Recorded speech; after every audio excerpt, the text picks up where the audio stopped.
entres al forn i dius, una barra de pa.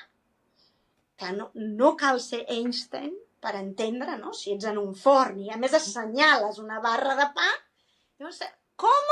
Què? I clar, jo miro aquella persona i dic, perdoni, vostè? Bueno, i torno, no? Una barra de pa. Com o què? No entiendo. Perdoni, vostè quant temps porta aquí?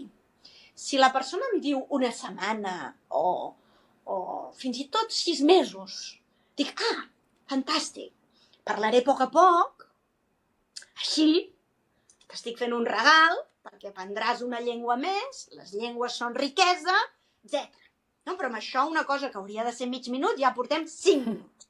Si la persona és intel·ligent, s'hi sumarà i dirà, d'acord, però si segueix amb el rotllo aquest de com o què, no entiendo, clar, jo la miro i si em respon que porta aquí 15 anys, li dic, mira, em sap greu, però m'estàs prenent el pèl, perquè és impossible que després de 15 anys aquí, treballant en un forn i jo assenyalant-te la barra de pa, no m'entenguis i, per tant, acabes de perdre una clienta.